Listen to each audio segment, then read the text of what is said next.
since studying with you, you've asked us to read many books, many of them spiritual books. But in the years I've been studying with you, I've only read one psychotherapy book, I guess would be called, the Alice Miller Drama of the Gifted Child. And I'm wondering, what is your thought on psychotherapy in the context of spiritual evolution? All existing ancient spiritual traditions, none of them has what we call psychotherapy as a part of its paradigm, their paradigms. Okay. Because they are developed at a time when people had very different mentalities. They didn't have lots of divorce. They didn't have single mothers and single father. And their problem was not about, isolation. Their problem was more how to become more independent. And that's one example. So when I was studying Zen, I realized that Zen as it is does not answer all the questions for spiritual evolution. It was designed for ancient mentality. And when I studied other disciplines, I came to the same conclusion over and over and over again. And so what is called psychotherapy, psychology, is necessary as a part of our spiritual evolution today. And I'll tell you why.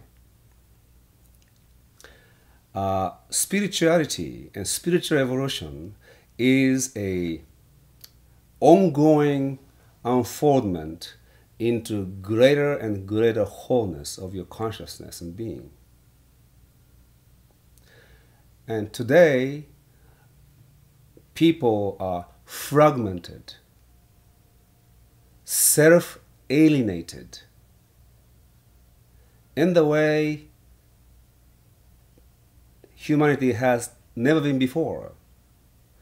And psychotherapy and psychology addresses this modern human dilemma, an issue.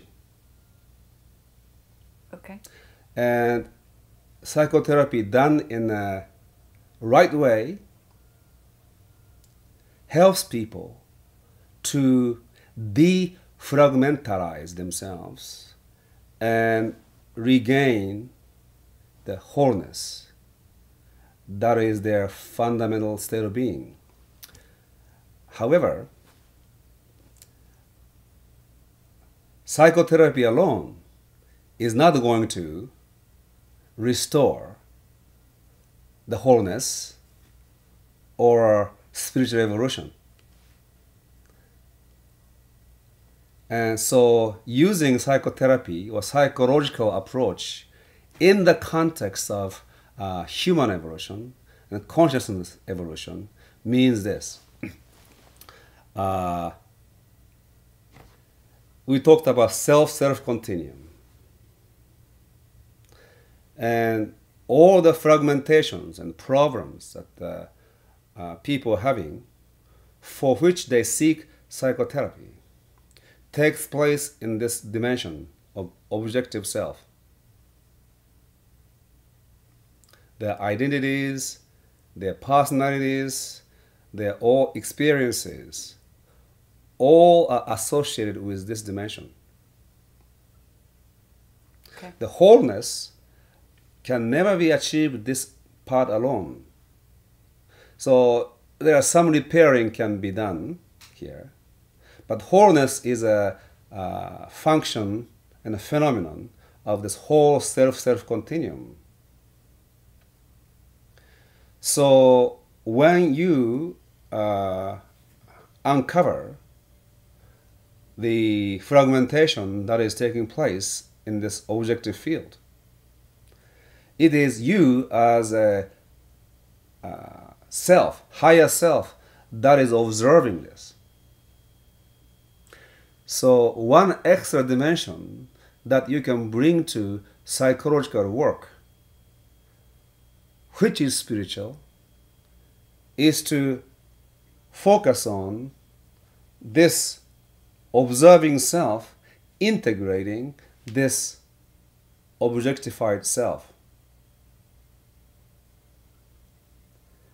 And that is a fundamental difference between psychology or psychotherapy used in a spiritual context and psychology, psychotherapy used in a psychological context. That's why so long as you're focusing on this self only, you can go on years and years and years, never a healing will take place, because healing can only come with this continuum being restored. So, as I say, it is not what you see, but that you can see this Right. has more value than what you see going on here. But when there's too much disturbance here, it is very difficult for this self to come forth.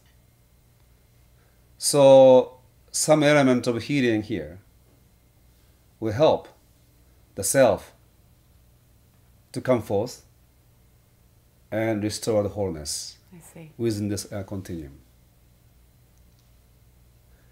And none of my course is psychotherapy course. I'm not qualified to do any psychotherapy.